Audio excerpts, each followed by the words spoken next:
문재인 대통령이 지금 코로나19 방역에 이 경찰과 군도 투입하라.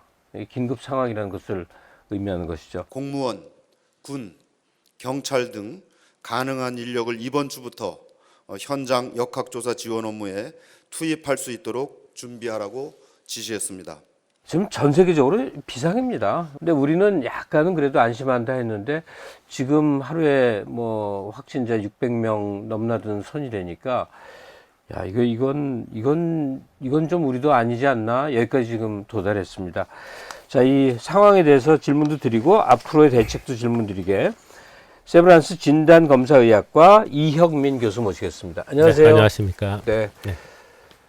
잠깐 좀 좋아지나 하다가 좀 이렇게 급해져 갖고요. 이 교수님도 굉장히 바쁘시겠습니다. 예.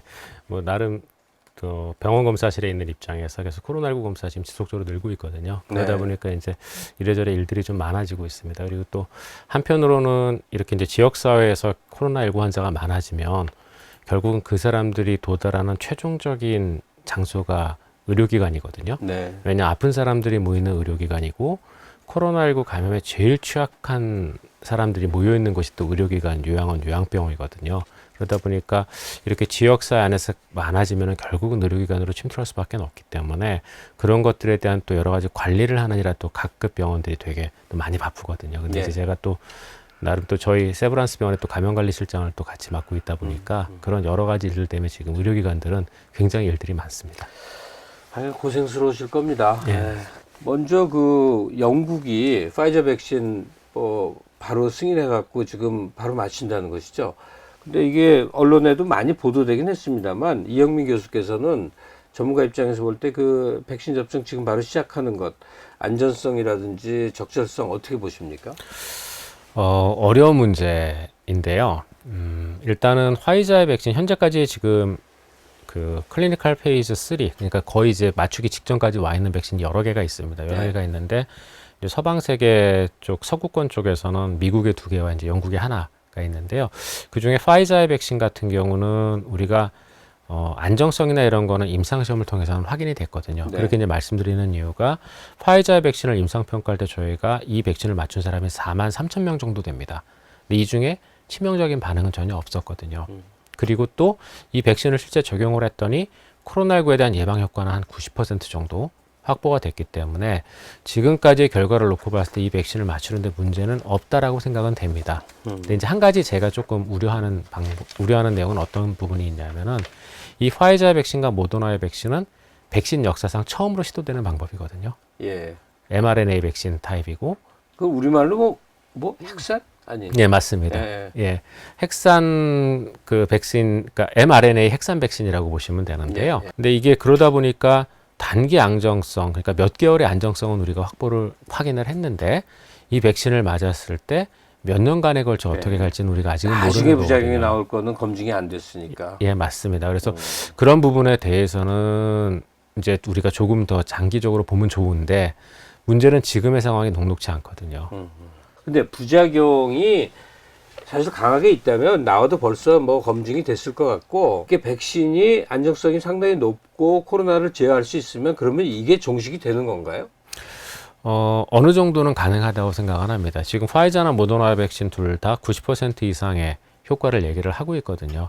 그 얘기는 이제 그 감염 자체를 막는 게 한 90% 정도. 특히 이제 모더나 백신 같은 경우는 이 백신을 맞고 감염이 되더라도 감염이 된 사람이 10명 정도 나왔거든요. 그 10명 중에 근데 중증 환자가 없었습니다. 네. 그래서 혹시라도 감염이 되더라도 중증으로 가는 것도 막아준다라고 지금 얘기를 하고 있거든요. 그래서 제 생각에는 어느 정도는 아마 이 백신들이 굉장히 큰 영향을 나타내고 코로나19를 좀 막아주는 그런 효과를 할 거라고 생각을 합니다. 아니, 이 선생님, 저도 매년 맞는데 독감 백신이 퍼센트로 치면 몇 퍼센트 정도의 효과죠?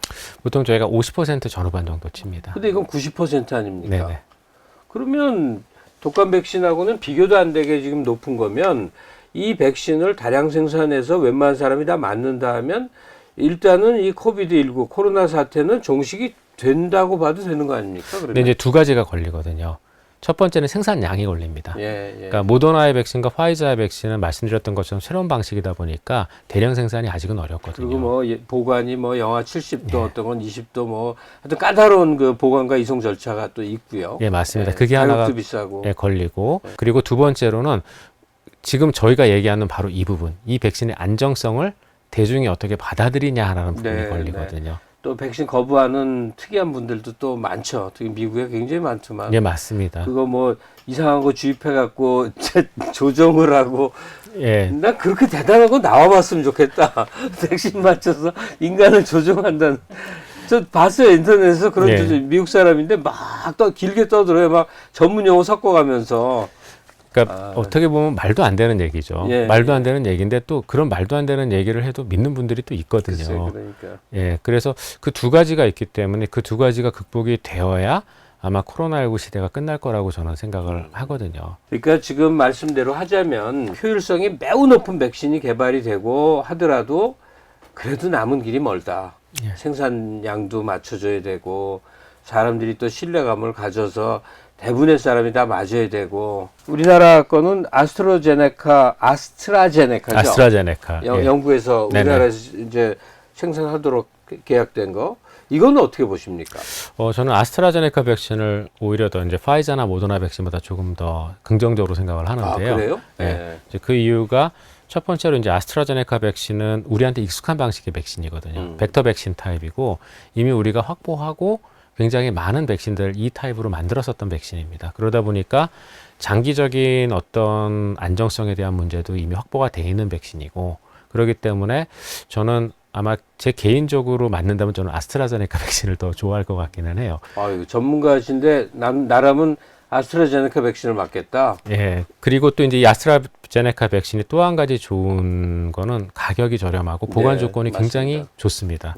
그러다 보니까 대량 생산에도 용이하고 그러다 보니까 이 아스트라제네카 백신이 결국은 그 코로나19를 제어할 수 있는 가장 좋은 무기가 되지 않을까 싶거든요. 근데 이제 한 가지 이슈는 아직까지 임상시험에 대한 부분이 클리어하지가 않습니다. 예. 명확하지가 않고 이게 이제 그 중에서도 이제 접종량에 대한 부분이 그게 실수로 인해서 이제 이 아스트라제네카 백신을 접종한 절반으로 접종한 군에서 오히려 또 효과가 좋게 나타나서 네, 그렇다고. 예, 추가 임상 시험이 지금 필요한 상황이거든요. 근데 이 문제만 해결이 된다면 그러면 저는 아스트라제네카 백신이 오히려 파이자나 모더나의 백신보다도 조금 더 좋은 백신이 아닐까라고 생각을 합니다. 가격 차이도 뭐 조금 나는 게 아니라 아주 심하게 벌어져 있더라고요. 네, 거의 뭐 한 10배 가깝게 지금 차이가 나거든요. 예, 우리가 덥석 화이자나 모데나 사들이지 않고 우리 정부가 좀 간을 보다가 아스트라제네카 쪽을 지금 얘기하는 것 같은데 그것도 한 3천만 명 분도 이미 확보가 돼 있다는 거죠. 예, 맞습니다. 우리가 일부 언론에서 우리가 백신에 대해서 뭐 노력을 하고 있지 않다 이런 얘기를 하지만 그렇지 않고요. 우리나라 같은 경우는 이미 그 코백스나 이런 걸 통해서 WHO가 하는 백신의 공동 개발에 대한 그런 자본이나 이런 것들도 이미 저희가 넣었었고 거기에 또 이제 투자를 하고 있었고요. 그래서 거기서 확보한 것만 이미 1,000만 명 분 정도 됩니다. 네. 거기다가 그거 외에도 이제 아스트라제네카 쪽이랑 하고의 어떤 협상도 계속 진행이 돼 왔었고 그리고 또 아스트라제네카 백신은 국내에서 생산할 수 있는 시설도 있거든요. 예. 그리고 또 일부 특정 기업이 그걸 생산하겠다고 지금 계약도 맺어 있는 상태고 그래서 그런 노력을 많이 해왔기 때문에 백신은 우리가 어느 정도 충분히 확보하고 있다고 생각을 합니다.